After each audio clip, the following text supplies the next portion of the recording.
The following program is brought to you by Bruce Telecom and Whiteman TV.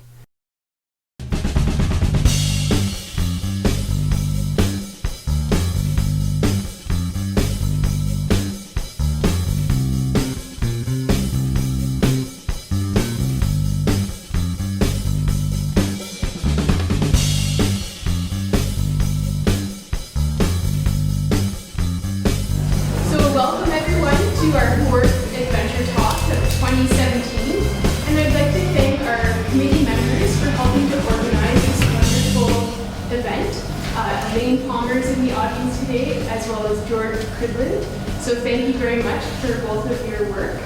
And also I'd like to welcome Dr. Joan Ross, who is a board-certified general surgeon and has been practicing in Sarnia since 1995. She's also the mother of 2 children, aged 21 and 16, and is a self-made artist who has practiced in acrylic and watercolor. She's volunteered on board Mercy Ships, which is an organization that we're here to learn about today. And she volunteered in 2014 for 2 weeks and hopes to return for another voyage.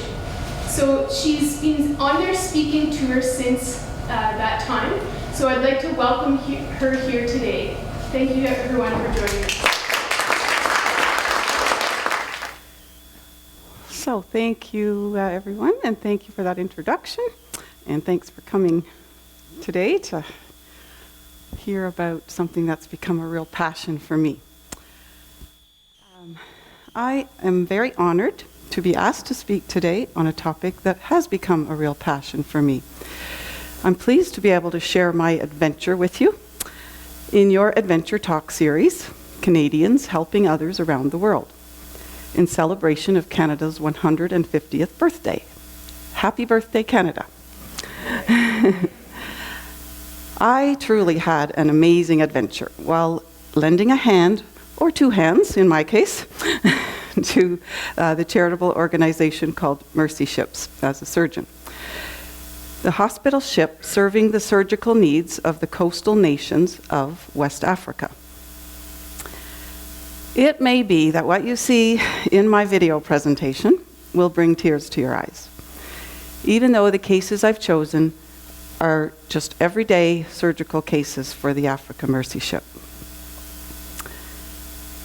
I've not chosen them because they're the most heart-wrenching. But the message I would like to get across is that you might be surprised by the power of one, the power of love, and the power of hope as you come along on my adventure, my first trip to volunteer as a surgeon on board the Africa Mercy Ship. And I'm also a painter, as she said, so these are going to be prizes for anyone who can answer some questions. Plus I have a book written by the CEO of Mercy Ships. His name is Don Stevens. So listen well. The mission of Mercy Ships is to bring hope and healing to the world's forgotten poor, to follow the 2,000-year-old model of Jesus. It's people helping people. It's love in action. It's hope that becomes tangible. That hope becomes tangible by a fleet of 450 volunteers, each with their own funding and their own talents, who find their way from 40 nations to a unique hospital ship which provides free surgical care to the poorest nations in the world. 5 billion people around the world lack access to safe and effective surgery, and that statement alone explains why Mercy Ships exists. Surgery is an indivisible component of a properly functioning health system, and all people should have access to safe, high-quality surgical and anesthesia care with financial protection when needed. On a global scale, however, surgery continues to be a neglected component of primary care, long overlooked as a health need for the world's poorest people. The World Health Organization recognizes that there is a significant need for quality surgical care in low-income countries. because of the substantial but largely unrecognized negative effects on human health, welfare, and economic development. I've noticed that many people are aware of the amazing organization called Doctors Without Borders, or Médecins Sans Frontières, which focuses on international medical work, whereas Mercy Ship's focus is surgical care for people who have no other hope for their conditions. And these are two distinctly separate organizations. Nelson Mandela is quoted as saying, "I applaud Mercy Ships in their efforts of transformational development as they make a lasting difference in a world of need. Mercy Ships has committed themselves to the vision of an African Renaissance in their vision of bringing hope and healing to the continent of Africa." End of quote. I'd like you to be surprised with me as you come along on my personal adventure. From my first interest in becoming involved with Mercy Ships organization about 10 years ago, through my 2-week experience aboard the ship in April 2014, becoming an advocate for this cause through the Mercy Ships Speakers Network, and moving forward from there. I'm surprising myself again by standing here in front of you today. Remember, my stage is an operating room. But my hope is that you will become informed as to the facts and figures and the real needs this organization has been servicing for almost 40 years. And as William Wilberforce said, you may choose to look the other way, but you can never say again that you did not know. I first became interested in the Mercy Ship organization when I saw a documentary on TV in my room at Great Wolf Lodge about 10 years ago on a holiday with my children. My surgical practice in Sarnia had just gotten off the ground and my children were young. They had turned the TV on but were anxious to get down to the water park. I, on the other hand, was captivated by what I saw on the TV that morning and sat down on the end of the bed, spellbound. I told my children they could go ahead to the water park, but don't go in the water. And I would catch up with them in a minute. Tears streamed down my face as I saw the long line of people, and you will see on the dock where the ship was tied up. They had disfiguring abnormalities and large tumors like I'd never seen before in all my years of training or in my practice. The narrator said something that stuck with me all that time. He said, "The line just never ends." At the time, I was a practicing general surgeon, but I recalled that I had entered medical school with the goal of one day doing volunteer humanitarian work in my field. I had to get off to the water park to attend to my children who were now carefully dipping their toes into the wave pool, but not before I made a promise to myself that one day I would work on that ship. That stayed with me while both the children and my surgical practice were growing, and surprisingly, Mercy Ships came up randomly in conversation and in print here and there, until finally I decided I had better go ahead and take the first step. I knew the ship went to Africa, but having seen some early information about the ship making trips to the Caribbean, I thought maybe I could handle going to the Caribbean for a couple of weeks on a cruise ship vacation. Well, it turned out that Mercy Ships didn't go to the Caribbean anymore. So that was the end of my plan for a cruise ship vacation. You have to realize that one of my biggest fears was going to Africa, because I had cared for a man who had returned from Africa with malaria during my residency years, who died very rapidly of septic shock before my eyes, despite all the intensive care we were giving. I was also fearful of other tropical diseases and reactions to vaccinations and prophylactic medications, which I knew I would have to take. I just knew way too much. I was fearful of flying and fearful of the perceived dangers of arriving alone in a foreign country as a woman unable to speak the language. I was fearful of all the unknowns. I had many excuses for not going and told myself my patients and my children could not possibly survive without me for 2 weeks. I couldn't leave my children motherless. I had school loans and a mortgage to pay off, and the list went on and on. Well, in the midst of all this deliberation in my mind, I started attending a church in Brights Grove, where on the first Sunday I attended, a very humorous video was played, which was meant to prompt people to get involved in short-term mission trips. A young man dressed like Tarzan danced around in a jungle scene, singing the line, "Please don't send me to Africa."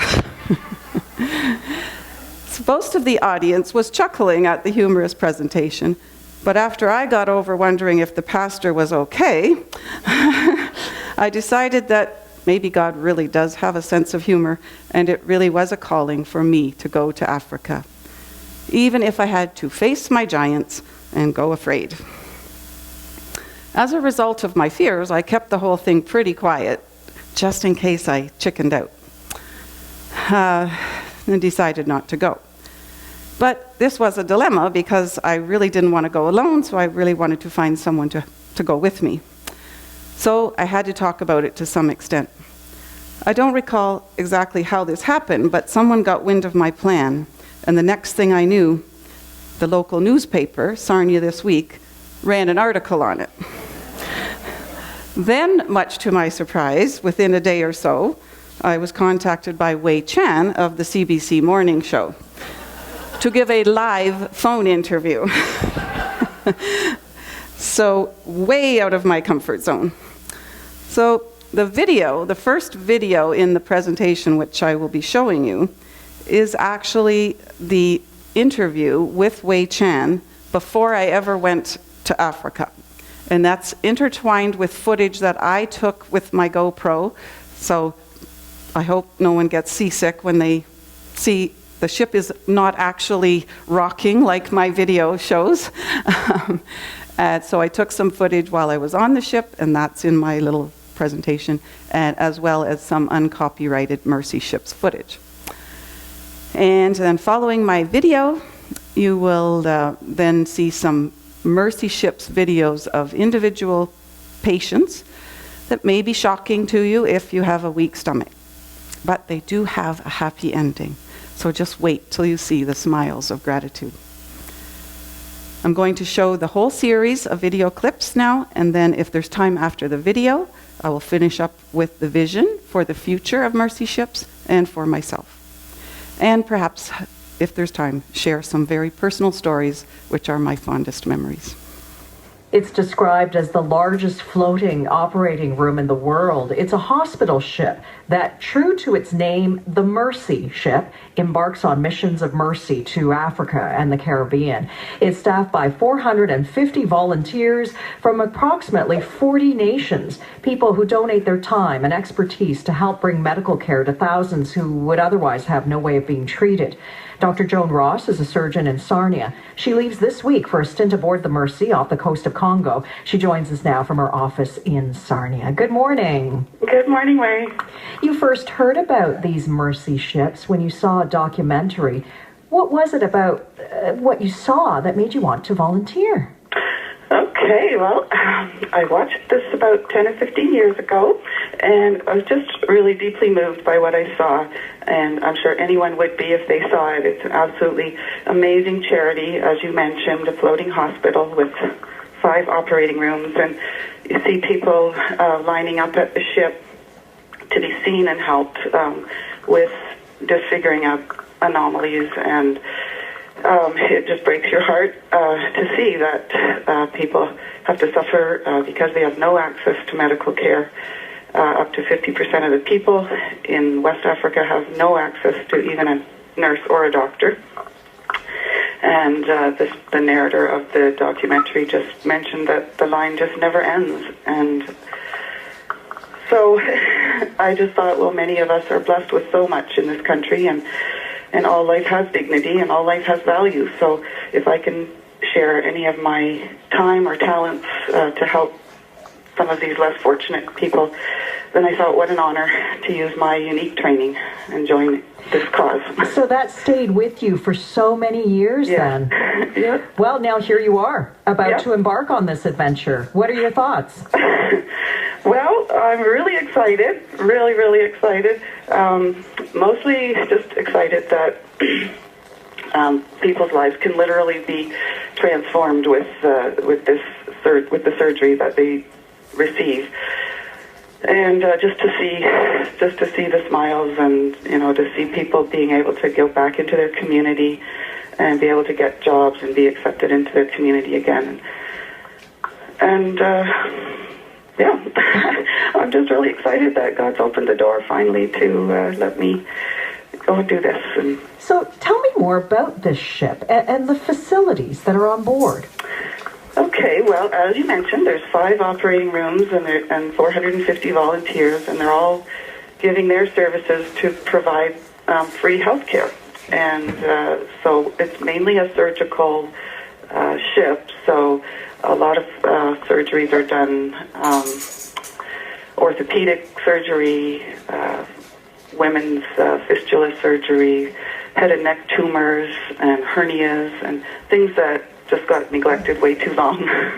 So you will be performing a variety of procedures then? Well, I am a general surgeon, so I'll be doing the general surgery portion of it and possibly assisting with some of the other surgeries as well if I'm needed.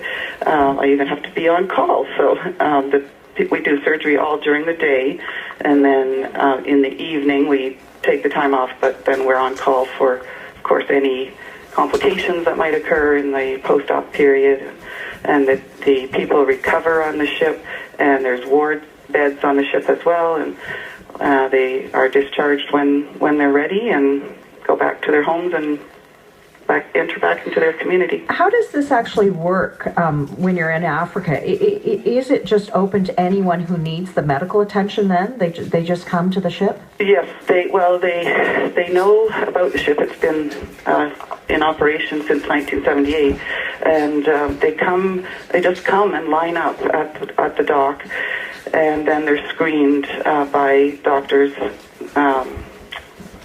just one at a time, and if the surgery can be done, then they're given a surgery date, and then they come back on that date. And some, unfortunately, can't be helped, but, and the other good thing is that there's word of possibly a second ship coming. Yeah, and they must travel some distance to get there.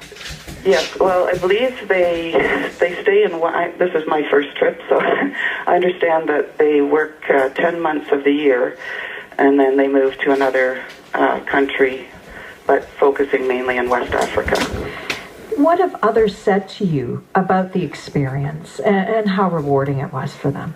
Yes, well, I spoke to one surgeon who's been there 3 or 4 times, and he was really enthusiastic about it, and really got me excited about it too, because he said it's really like giving first world medicine to a developing country. So it's just like a hospital we have here, and we're bringing that hospital to them rather than trying to work in their resources, which makes it pretty fantastic. Yeah, and what a difference you can make in their lives.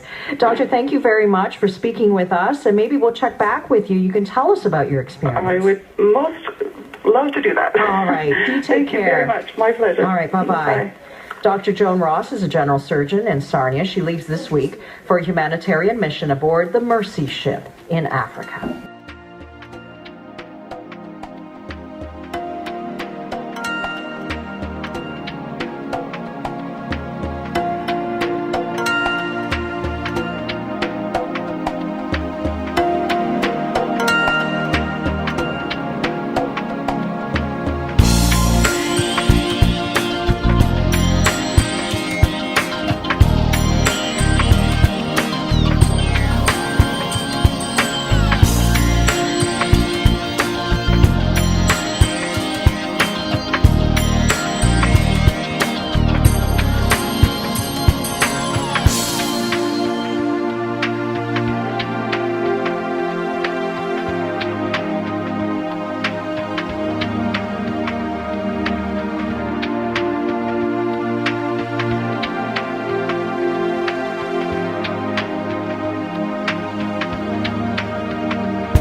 The hardest thing for people in the West to understand is when we go to the doctor and we've noticed a lump in our neck or in our breast or someplace, what are we waiting to hear?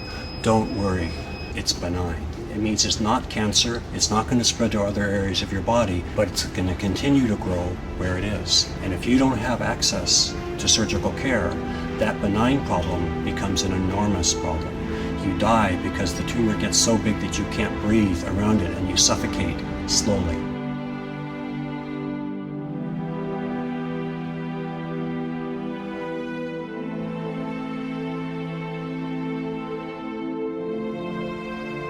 Even at a young age, cleft lips are very aware that they look different because people naturally stare. It's the first thing they see. So they're often very lonely and withdrawn people.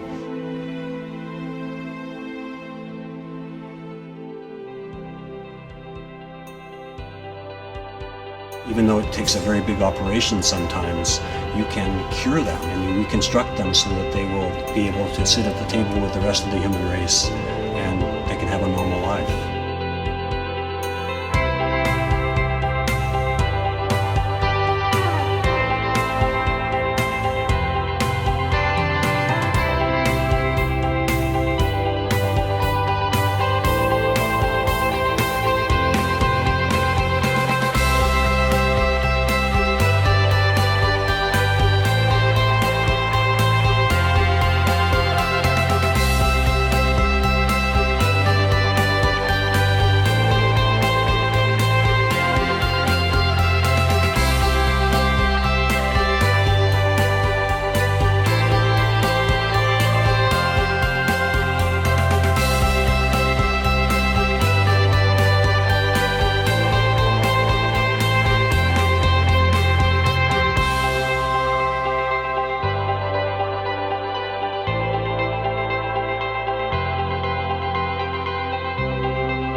Over 35 years ago, I took my first trip from Lausanne, Switzerland via train to Italy to look at ships.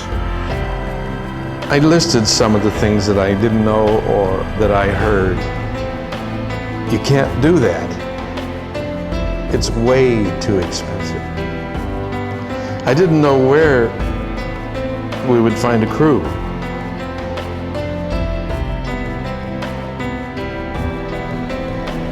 I didn't know what I didn't know. I was 32, that's awfully young. over 35 years ago, God took a huge risk.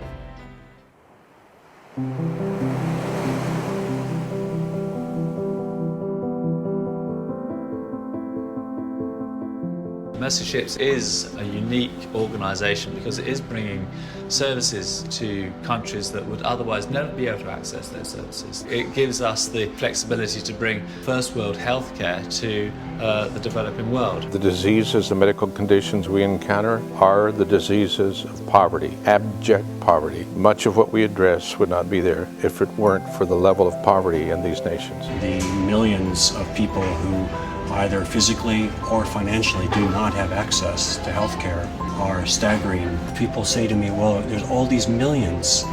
How do you think you can change that? We can change the individuals one life at a time.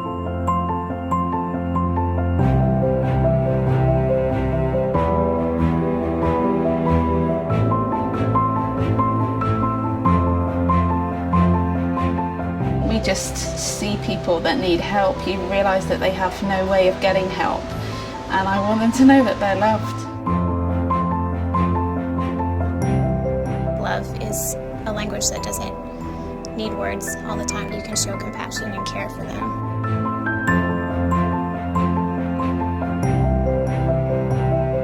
We are volunteers, and I think that's part of what makes it beautiful. The people come here with just a heart to serve and a heart to make a difference, and so that makes it a great environment. See a bit more?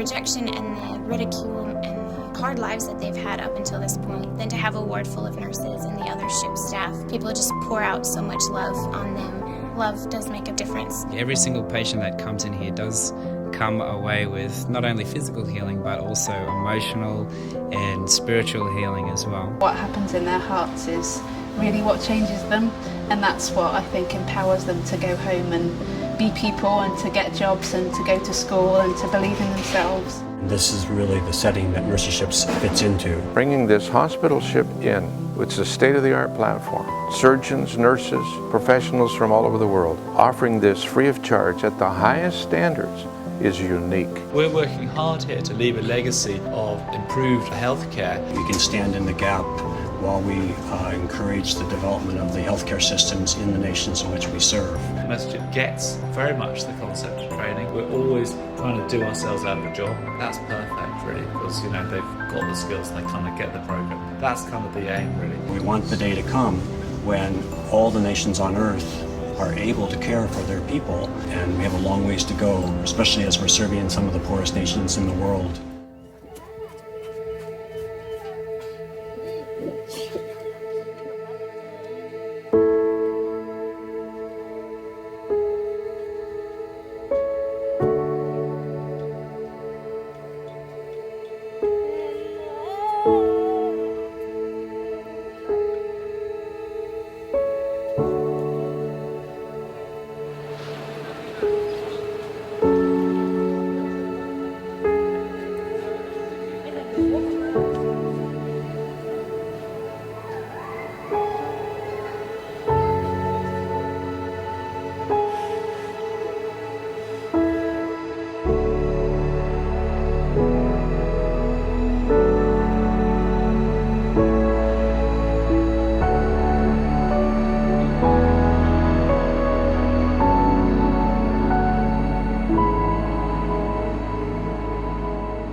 It isn't just about making bent legs straight.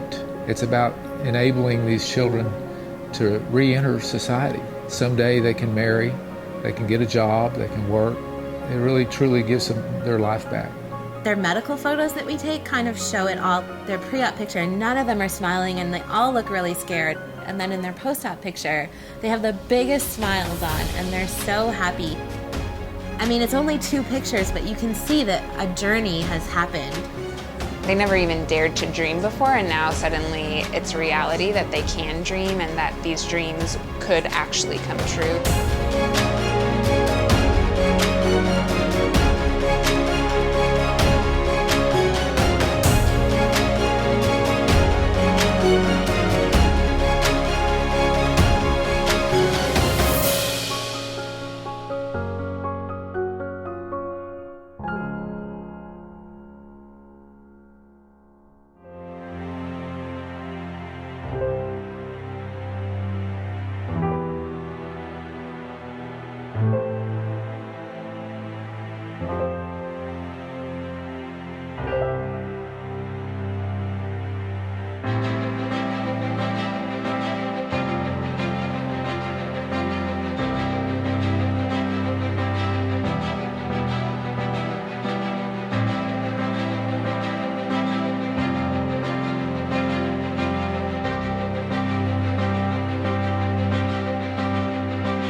Many of these patients have lived with this deformity for so long, years typically.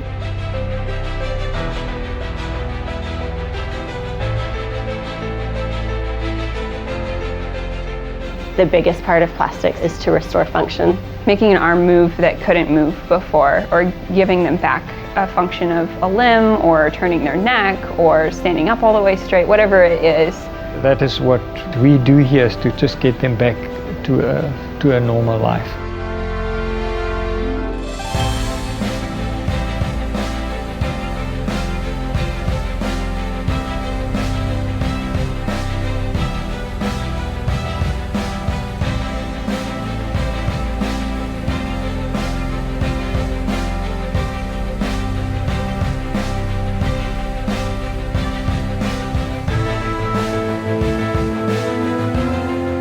You get to visibly see patients change and their lives be completely restored. It's a cool gift to be able to give someone for free.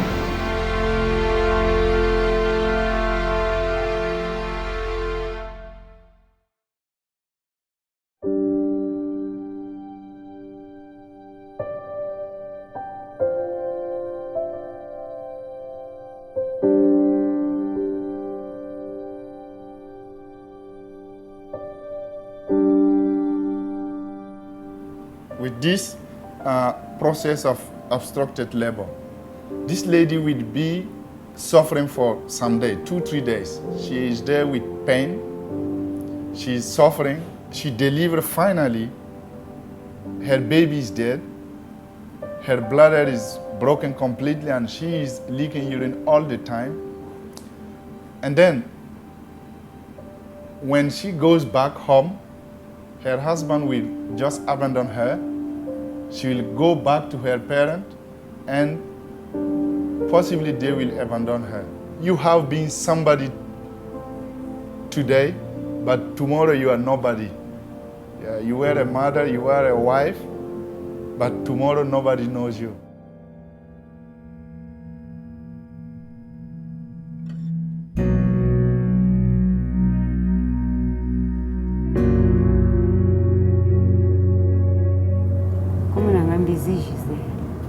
Malarima depuis 93 me buna bunjiri masuba unita kuendela munjira dongo nsunga ulenda wasawe support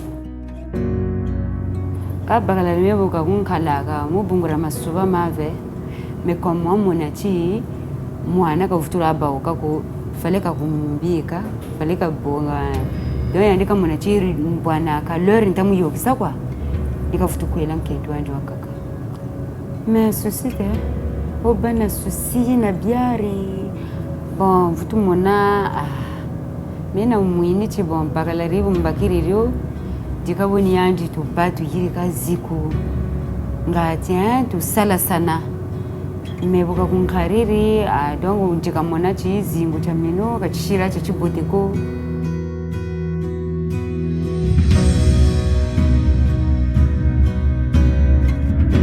I used to compare a family with a house where the husband is the roof and the woman is the house. So if the woman is destroyed, this house doesn't exist. And if you donate to treat this woman, you are rebuilding a house.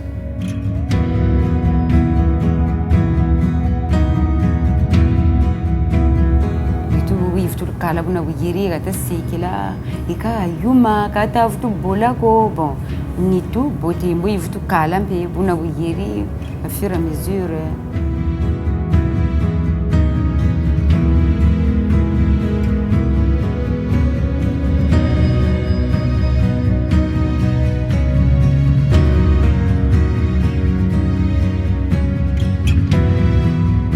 I think it is possible to have this, to have all our mothers, our wife, our sister with access to health care.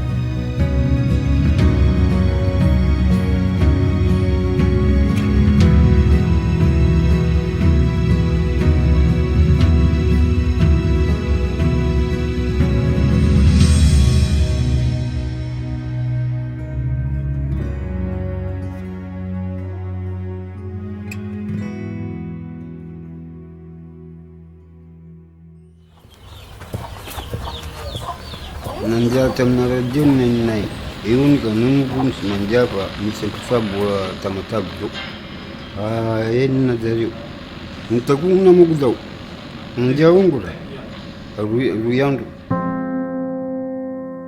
He was out there, this tumor was growing, it was so hard for him, and I had no knowledge of him, and suddenly our paths of our lives cross and you become aware of this person who's been there all that time. It frustrates me that what could have been a very basic surgery became a very difficult surgery because he couldn't access the care that he needed. There's a significant chance that you will not survive this operation.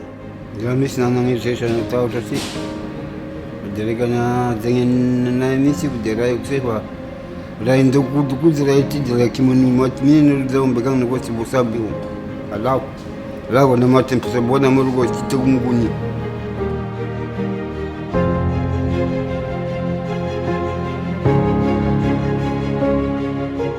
In the morning, we took the tube out and he woke up and was giving us thumbs up, telling us he was okay. And then when he was awake enough, we showed him his face in the mirror. And I remember him taking his hand and reaching up to where the tumor used to be. It's like his hand stopped right here, like he didn't know how to put it past where the tumor was. And then eventually he realized he could keep going in. Every human being has the right to be treated as human, to have a place at the table of the human race. And when you have been deprived that seat and it's offered to you again, send money, have a seat. For him to be able to re-enter the human race, that's a fantastic thing. I'd like to invite you to stand up if first you were involved in the day of Sambani's surgery. If you took care of Sambani in any way during his time on the ship, or if you donated blood to him, we had 17 blood donors. Finally, if you prayed for Sambani, please stand up.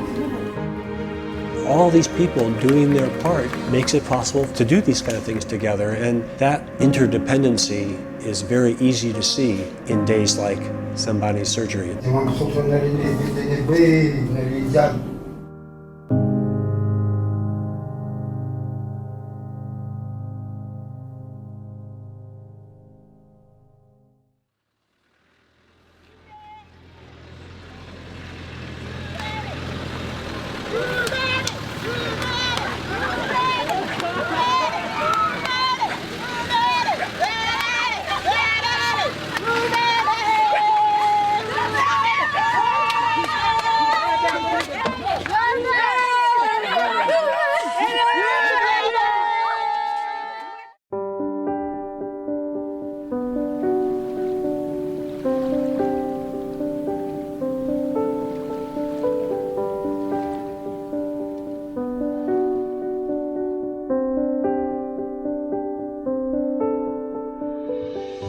He's been quite a joy to take care of. Right now we're just in the pre-op phase, so he just gets to hang around, play, and eventually over the weekend he'll have surgery.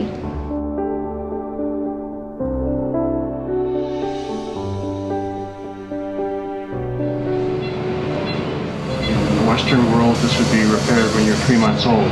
So we're closing it all together, but he should be able to smile and look normal. He should be able to form his words much more normally. And of course it helps you emotionally to look like everybody else. So I'm very optimistic for him that it's going to be a very good future for him.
I never watch it without getting teary-eyed. So.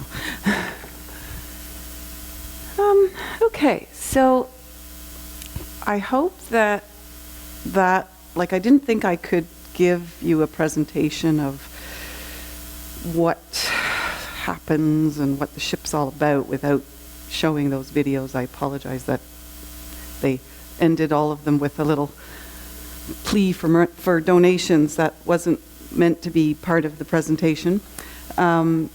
So I can finish the talking part of my presentation. I'll just maybe mention that that's pretty true. Everything there is pretty true to reality. You saw exactly what the ship looks like. It's eight decks. It does have a swimming pool on the top deck. And we start every morning about 7 o'clock. We, the surgeons and the nurses as a team, we do rounds on the patients, and that's just a term for going to see the patients that you're going to operate on that day. And then you might also look at any issues that there might be with the patients that you operated on the day before, to see if they're ready to be sent home, discharged. So we would start our day at 7, go and see the patients, and we have an interpreter, of course, for every time we interact with someone. And then you head to the operating room for about 8 o'clock, and it's, as you can see, very high standards. It's just like a hospital that you have here. And you're even kept to a slightly higher standard because you're a little bit under the microscope, right? Because this is all volunteer work and charitable organizations, and you tend to be under the microscope a bit more. So the World Health Organization is in there with all of their standards and checklists and everything. That's all followed. Everything is all sterility. Everything's done according to infection standards. So then we operate all day, and then we have lunch. Usually we try to get lunch around 12, and so food is waiting in the galley, which is kind of a cafeteria style kitchen. You get your food and back to the operating room for the rest of the afternoon from till about 5:30 you finish. Then you go back to the wards and see all the patients that you operated on, and again check on any concerns the nurses might have. And all of the wards in the operating room are all on the same floor, the recovery room of the ship, same deck of the ship. So one day, this is a cute little story that happened to me when I was there. One of the evenings that I was there, I thought, oh, I might just go see what happens on some of the other wards that I hadn't seen. I really love children, so I wanted to see some of the children on the children's ward and just interact with them and see what life was like on the ship in the pediatric ward. So I went in, I thought, well, maybe I could help the nurses by taking one of the little guys who's recovered from a cleft lip palate surgery, because they're pretty bouncy and they're in this little ward, which I think you saw some pictures of the ward room, and they're pretty contained, and the parent or guardian, which is usually the mother, actually sleeps under the cot, under the bed, while their child is there. But anyways, so I went in, I asked the nurses if there was any children or child that would like to just go for a walk in the ship's corridor with me, and I would just have fun doing that, and it might give the nurses a break. So they said, oh, sure. And when I walked in, there was this one little boy, and he was pretty active, bouncing around. So I thought, that's the one I better take for a little walk. And so they said, sure. They asked the mother, and she said that was fine. So they hooked him into my hand, and he was very calm and held onto my hand, no problem. And I said, well, what's his name? In case I couldn't speak to him very well, because I only know a little bit of French. And so they said, well, his name is Surprise. I said, His name is Surprise. What a surprise. So he took my hand very nicely. We opened the ward door out into the ship corridor, closed the door nicely behind us, and the door was no sooner closed than that little guy let go of my hand and he bolted down this corridor as fast as could be with these little flip-flops on. And he's just had cleft lip and palate surgery, fresh surgery, and he's got little flip-flops on, and he's running down the shiny floors of the ship corridor, gone from me. And I'm like, oh, what in the world has happened now? I am in deep trouble. Dr. Parker is going to kill me if he goes flat on his face and splits open his repair. And but anyway, so I suddenly remembered a little bit of my French, and I'm yelling, "Arrête, surprise, arrête!" And he's running, looking back at me just to run. So I had to catch up with him. So I finally caught up with him, scooped him up, and then I just kind of held him in my arms, and I pointed out some little pictures on the wall, but it was the funniest thing. So I was like, I'm getting this kid back to the ward. I've done my little time. So I very calmly took him into the ward and shut the door and said, no, here's Surprise, back to you. And never said a word. Walked out. Whew. Anyway, that was cute. And the other real fond memory I had is you saw the ladies all dressed in the African dress. The ship puts on a ceremony for these women after they've had their operation when they're dry. It's called a dry ceremony. I mean, it's a really big thing. You just have no idea how awful it is for these women who have had obstetric trauma during deliveries and hard labor, and then they end up with fistulas. And when they have the operation and they are no longer wet any longer, the ship puts on the ceremony and they put them all dressed in beautiful makeup and this beautiful African attire that they provide for them. And then they have a ceremony, and each one of them comes to a podium and they just spill out their gratitude. It's quite, you can't, there's not a dry eye in the place. And so that's very, very touching. And they all just say, thank you so much. They actually think that Mercy Ships is the thank you ship, because one of their languages is French. So they think Mercy Ships is actually merci. And so they call it the thank you ship. But they just thank you. And please, Mercy Ships, keep doing what you do so that more of my friends and my sisters can have this surgery done. It's really, really touching.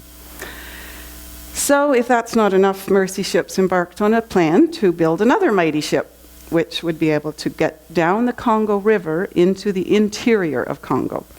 The ship thus far has only stayed on the west coast of Africa, and the people come to the ship, as you could see, for days they walk. They did spend a term in Madagascar because that was the year that the Ebola crisis was on in West Africa, so they didn't want to risk even being there at all. So they did go to Madagascar, but they're back on the west coast of Africa in Benin right now.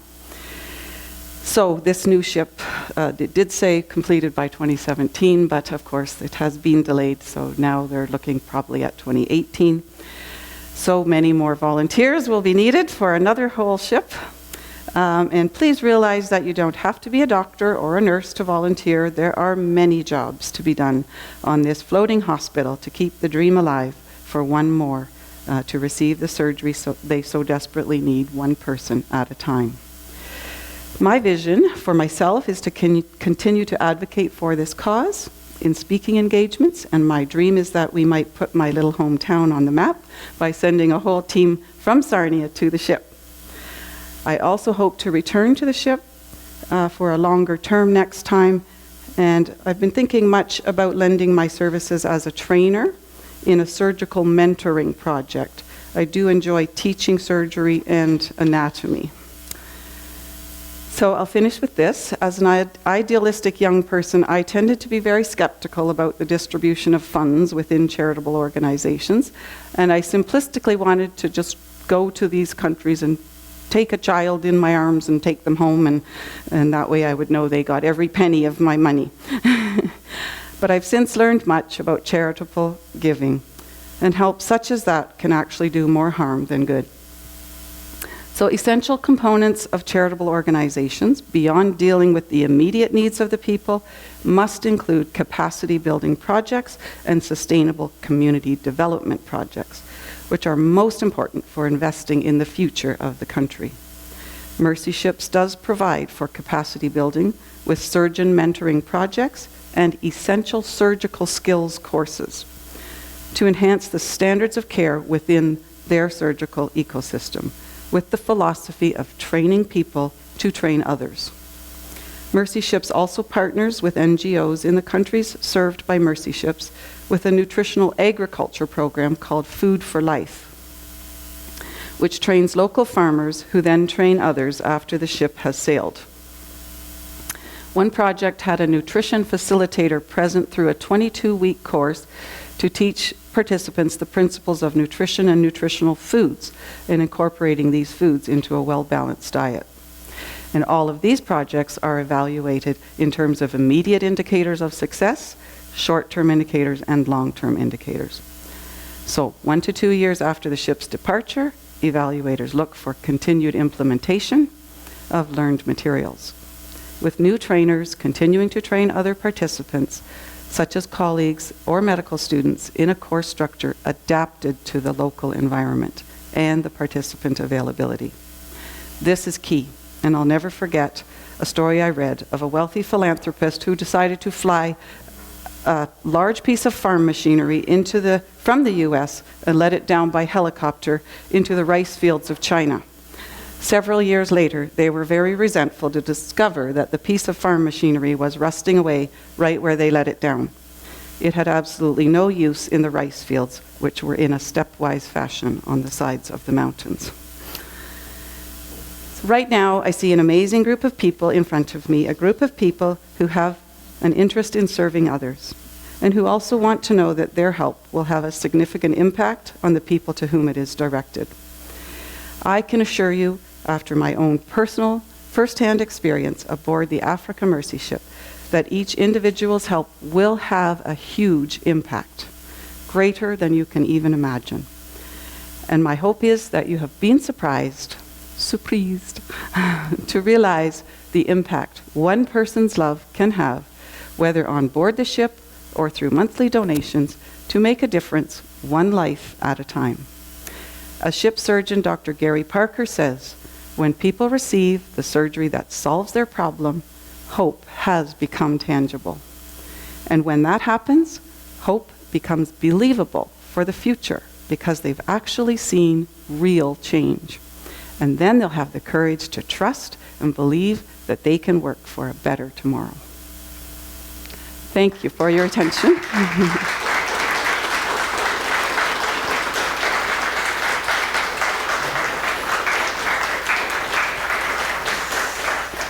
I guess they're not going to get away without the question period from me. So, do you want any questions from the audience first? Yeah. Yes, so there is long-term staff and short-term people that come short-term, yeah.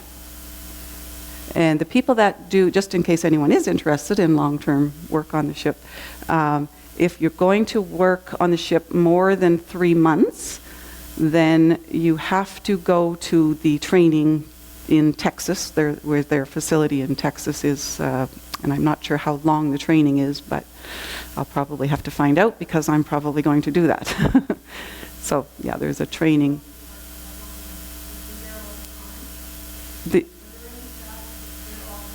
Yeah, well, Dr. Gary Parker, he started on the ship after he right after he finished his residency training, and he thought he'd go to the ship in case he got busy in his practice and would never, get back, and he's never left. He's raised his children on the ship. They have whole suites for families to live on, so their whole family lives on the ship. And then they usually have a place to go for the 2 months that the ship is in dry dock. So they are on location at a dock port for 10 months of the year, and then 2 months they go to dry dock, which I believe is in Spain. Yes, they stay right in one spot for 10 months, then they go to dry dock for 2 months, and then they move to another site. They try to move just kind of down the west coast of Africa and then back up again. Any other questions? Yes? So when the ship goes to a country, it's there for 10 months? Yes. And then leaves for 2 months. Are you able to treat everybody that comes? No, that is still a problem. So because the line is very, very long, they actually have to turn away about 80% of those people, which is a horrifying number. And I don't want that to discourage anyone, but it is like there's things that they just can't do. They don't do malignant cancer work, so it's all benign work. But yeah, they have to do that very quickly in a screening line. The line is so long, and they do the screening day. It usually takes 3 days to get through that whole line, and they have to make their decision in about 30 seconds. So there's a National Geographic documentary coming out in the fairly near future, and they went on board the ship and did an 8 or 9 part series. And I've seen the first episode, and it's heart-wrenching because they show that in the first episode how fast they have to go through this line and get people through. And they give the people, so if they do have to decline the surgery, then they have a palliative care team which spends as much time with them as they need because they're very heartbroken that they can't have the surgery done. And so they don't just send them off, they actually spend time with them, consoling them, and because some of them will go off and die because they can't have that surgery. It's very sad. You mentioned that your new ship will be going up the Congo River, that could be into some very hostile territory. Is that an issue there? It's not something that they worry about very much because the ship is guarded by Gurkhas. And if anybody know what Gurkhas are or who Gurkhas are? Gurkhas are security guard. They're army. They're from Nepal. So they're part of the Nepalese army, and they have an extremely rigorous training, probably the most rigorous in the world. And they are trained to the nth degree to kill, unfortunately, but they guard the ship. You cannot move without the Gurkhas knowing exactly where you are.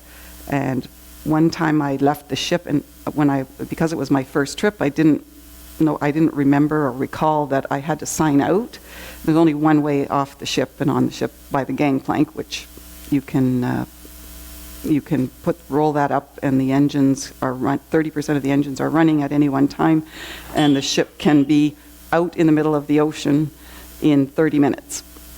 But anyway, the Gurkhas stand right at that door, and you're supposed to sign out and sign back in, and I forgot to sign out, and when I came back, that Gurkha knew that I had I was the one that hadn't signed out and was waiting and watching for me. They have extremely keen observation skills. They know exactly what's going on at all times on the ship, in the country.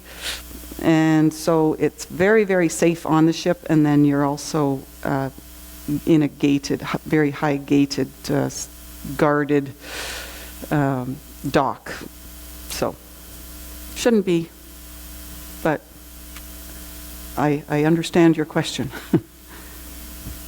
Yes. Well, they were actually very encouraging because, as I said, I'm not a real brave kind of person going out of my comfort zone. So they constantly just, yeah, go, Mom. We really want you to do this. And even at the airport, I'm like, I didn't want to get on that plane. I could hardly say goodbye to them, and they finally just had to turn around. I was waving all the way down like a little kid. It was like reverse roles. And so they finally just went out of sight like a mother taking her child to kindergarten for the first time. But yeah, they're very, very encouraging. And my daughter is also started her own mission. She's heading off to the island of Lesbos, Greece, to help in a Syrian refugee camp. So has no problem with courage. Anything else about the day-to-day? I see some young people up there out of school for today. Any interest in that kind of thing, or putting you on the spot? Any questions about it? Yes, Elaine. Yes, so that varies, of course, depending on how complex the surgery is, and unfortunately most of them are very complex. So you saw a lot of the very large tumors. Those are all benign tumors, and I am a general surgeon, so they didn't show the surgery that general surgeons do, which is typically hernia surgery. And so we would go to the doctor basically as soon as we have a hernia that kind of sticks out about a half an inch. They have hernias that are the size of watermelons. And so the surgery just is directly proportional to how big it is. It's how slow the surgery has to be. It's very tedious. You have to dissect everything out and sort out, okay, this is what this is, and this is where this goes. And so that, it takes about an hour just to get everything sorted out where it's supposed to be, because your intestines are down in the hernia, and so your intestines have to get all the way back into your abdomen, and then everything else has to kind of be repaired. And so all the tissues are very distorted, and so everything takes a long time. So a hernia there can take 4 hours, 3 to 4 hours. So you can only get one of those done in a morning, and so some days you would only do 3 cases. But if they're smaller, and sometimes you would get some that were just children, and so they haven't had long enough to get very big, and those we can do in 45 minutes, and so you can do more. So not usually much more than 5 cases in a day. There's 5 operating rooms and in the different doing different specialties, and yeah.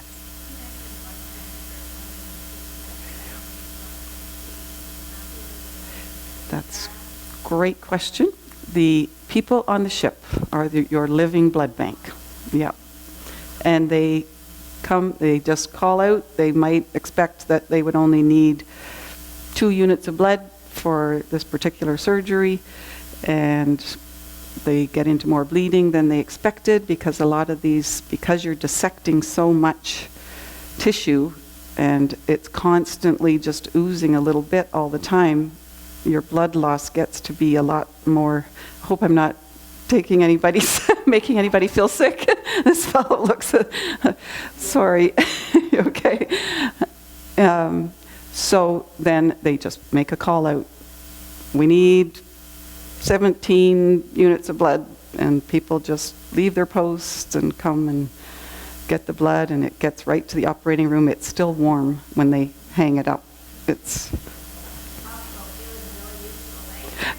yeah, it's like, yeah, everybody, that's why it's such an incredible, unique experience to be on this ship. Everyone on that ship is all working together for that one patient who's under that anesthetic right at that moment, because all those pieces have to come together to make that operation a success for that one person at a time.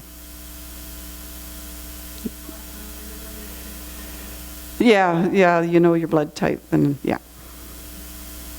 Yes.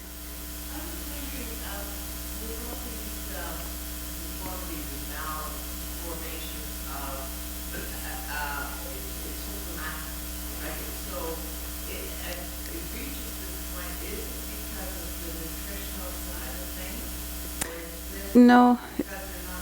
Yeah, it's just purely neglected. A lot of those big tumors, they arise from the enamel of the tooth, and it just happens to be one of the growths that has a higher incidence in that population. And our dentists would, on just a regular checkup, if they saw a tiny little growth starting in your mouth, they would just nip it off right in the dentist chair. But they don't have that, so it just sits there and gets bigger and bigger and bigger, because they literally have no access to anyone that, either financially or physically getting to somewhere where there might be someone who can help them.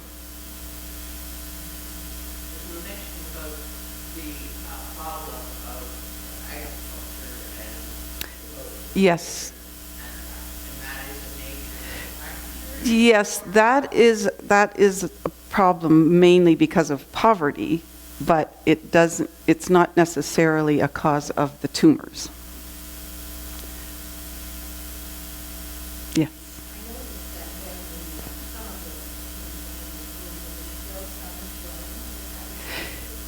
Yeah, a fair number of them will have the opportunity to return to the ship within the 10 months that they're there, and possibly need some revisions. Some of these ones that come from the jaw and the oral cavity, they have to have a second stage operation anyways, because they will put in a titanium prosthesis or artificial jaw at the first stage, and then let that all heal, and like you say, let the skin and everything, all the swelling and everything all come down, and then they have a planned second stage operation where they can sometimes make a jaw out of some bone from another place, or put bone into the implant so that it will form a better shape to their jaw, fill it out more. Does that answer your question? Yeah. And a lot of the orthopedic procedures too need to come back for a second stage. Quite a few of them do need, because the skin has been so stretched by the tumor, you can't necessarily get the finished, polished look at the first stage. So that's a very good question. And they do have a clinic, like a kind of an area at each port, which is on land, where they do have people, they can go there to recover. So if their second stage operation is maybe only a week or two later, they don't send them all the way back home. They can stay at these little recovery centers and then come back again. Yes.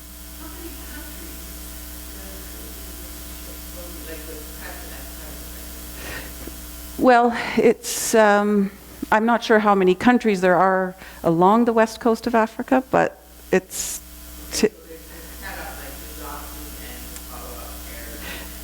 Yes, and so they have to be invited by the country. So, and Mercy Ships has been in operation since 1978, and so the countries know and they welcome Mercy Ships. That was another cute little story when I got to the airport and I couldn't see the Mercy Ships person with their sign. I couldn't see them anywhere, and I was kind of panicking. And so this little fellow came up, and I could tell he wanted to help me get my luggage and that. And I all I could think about is, here I am in the middle of nowhere. I don't speak the language, and where are they? and I was really, really thirsty. And so I was trying to say, water, water, can I get some water? And he's just looking at me blankly. And so my children went to French immersion school. So all of a sudden, out of the blue, I thought, oh, he's not going to understand me. I'm going to faint here. I'm going to just drop on the floor of this little tiny dirt floor airport in Congo, and no one will know anything about me or where I am. And suddenly, just like an absolute miracle, I remembered them using the word low for water. Because they're always asking if they can go get a drink of water, right, when they're in kindergarten and grade 1. And so I remembered them, and I just went, low. And he's like, water. And so he ran off and he got me some water. I drank that down, and then I thought, okay, I'm going to just blurt this out too. I said, Mercy Ships. I still couldn't see anybody with the sign. And he said, Mercy Ships? And he just took my trolley with my luggage, and he just started pushing it out the airport, and he's going, Mercy Ships, Mercy Ships. And the people just parted the waters. And he just pushed that thing right through, and everybody just parted as soon as he said Mercy Ships. So they know Mercy Ships. They love Mercy Ships. And so the team goes ahead of when they're going to go to that country, and they prepare banners, and like he said, they put it on radio and any way that they can get the message that they're in their country. And the president of that country typically pays for the gasoline, the fuel for the ship while they're there. So that's another big, and lots of really big corporate donors. And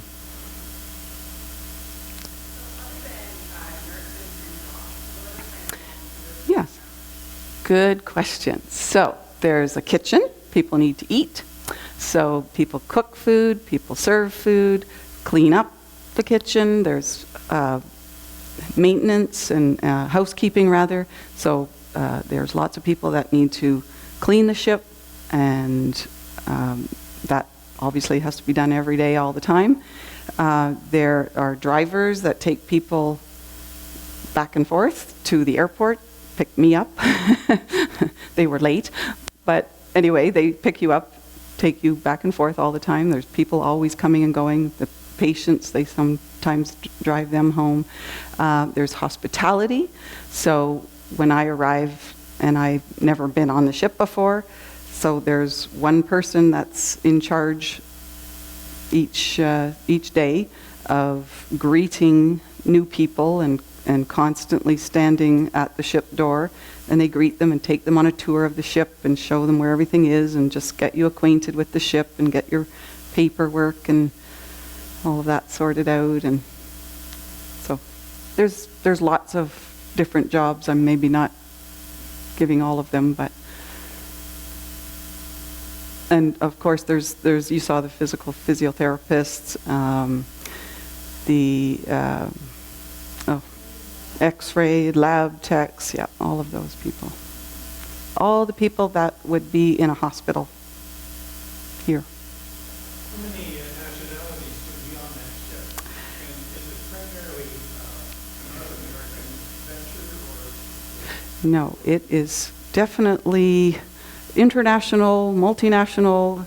I was in the operating room one day, and just for fun, I just kind of stopped and did a check of how many countries were in the operating room at that moment, and there was 8. So, and I had a picture of right at the beginning of my video, you could see there was an Oriental surgeon, a fellow from United States. There was a lady, the anesthetist, I believe, was from England, Holland, Switzerland. Yeah, they come from everywhere. It's yeah, every country is there's a group in each country that is working on fundraising. So Mercy Ships Canada is in Vancouver.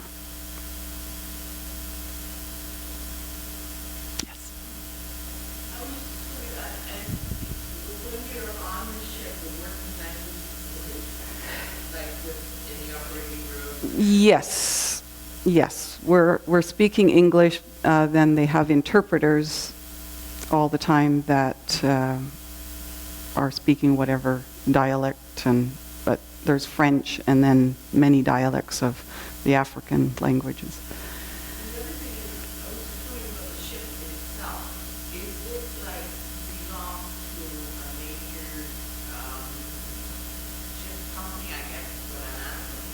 Yeah.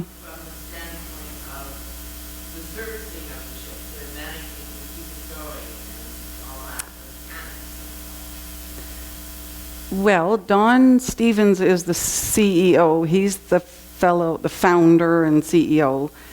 So presumably the ship belongs to him, but it was initially donated. The first ship was initially donated to him. The whole ship was donated by the Queen of Denmark. And it was a ferry ship, and it was called Anastasia, or Anastasis, and it was transformed into a hospital ship. It was a ferry car, a car ferry. And since then they have had, the second ship has also been donated by a very wealthy philanthropist, I understand. So I don't know exactly the answer to your question, but I know that Don Stevens is the founder and CEO, and he keeps that dream alive by just huge donations. It's all volunteer work, so you don't have very little overhead. I always put in a plug for Starbucks because I think I have so much respect for them because they donate all the coffee to the ship. Suture companies donate all the sutures, a lot of equipment. It's just all donated, and because it's a charity, we can keep the government out of it.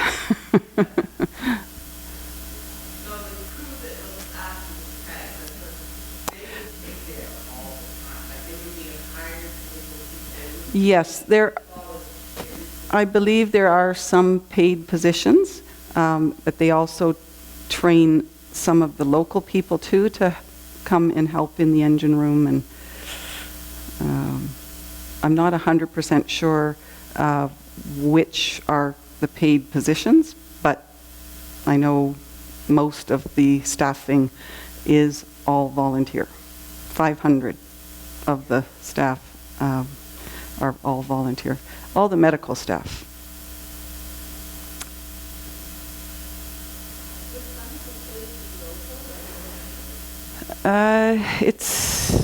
It was fairly North American, but so they must get it shipped in. It didn't seem to have a particularly local flavor, because I was looking for that too. Maybe some of the fruit is, but as far to my knowledge, it seemed very North American.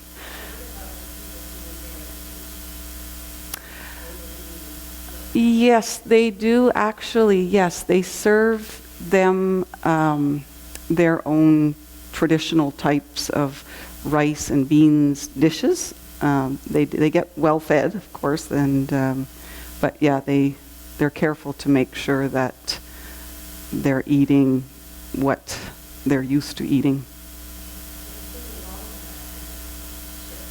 Mm-hmm.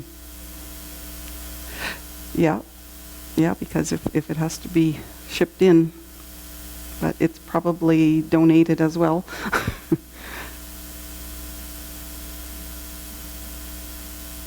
It's an amazing organization as far as being organized. I could not believe everything went without a hitch, except for that first little moment where I thought, okay, what have I done? But that was just a little test. So, but everything is so organized. When I got to the ship, I saw this huge whiteboard, and it had every person that was coming and going, and they knew exactly when you had to be picked up, when you had to get taken back to the airport. And I mean, you've got people coming and going all the time, and it was just so organized from start to finish, and it just all works. So amazing.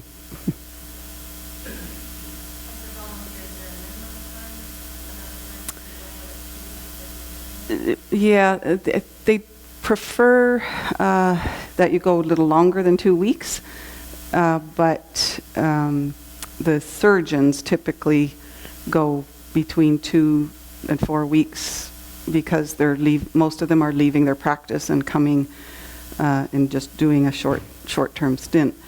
But the other staff, they prefer that they go at least 3 months.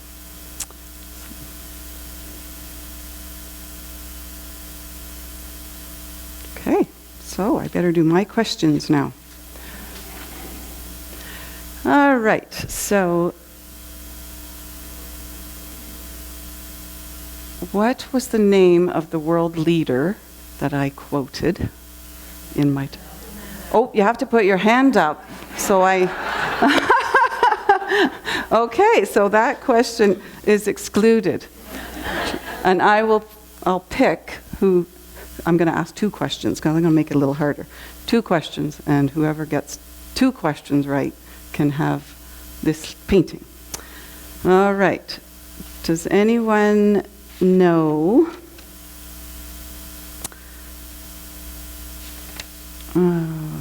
what did I say were essential components of charitable organizations? I'll just make that one question because it's 2 parts. Anybody remember what did I say were essential components of charitable organizations to have? Oh, I stumped you.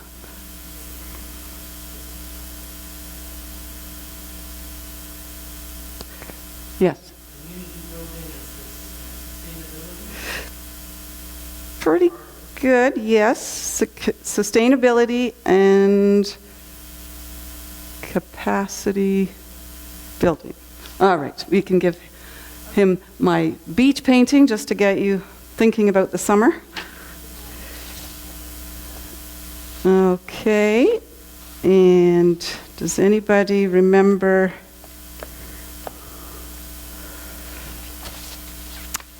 what was the name of the little boy in my story?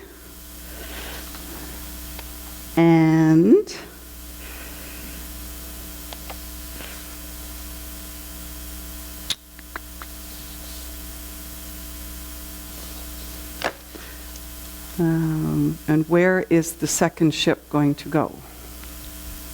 Okay. Yes, that's good. Interior of the Congo.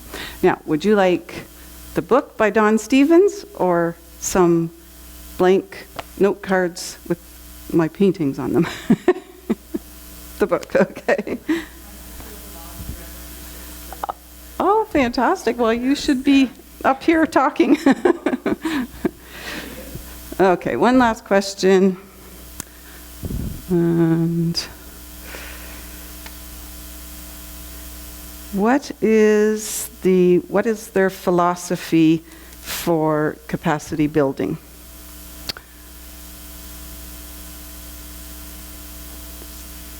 I'll start you out.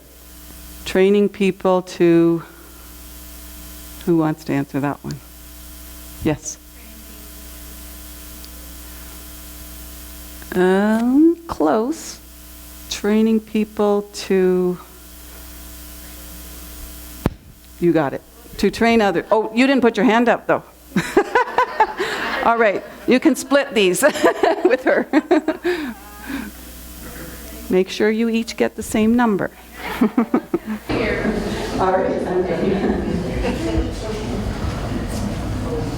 Well, thank you so much, Dr. Ross, for joining us today and providing such an excellent presentation about nursing shifts. And thank you all for joining us today. I'd like to thank our sponsor, Hampton Court Comfortable Retirement Living, for providing the ability to put this series on, as well as our delicious blueberry muffins that we had this morning. And also, please join us for our next 2 adventure talks. On April the 19th, we have Samaritan's Purse, talking about their mission to Nicaragua and distributing the shoe boxes to children in need. And our final adventure talk of the series will be led by Sandy Lindsay on May the 3rd, and she'll be presenting about her mission to Colombia. So thank you again for joining us, and hope to see you back.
The preceding program was brought to you by Bruce Telecom and Whiteman TV,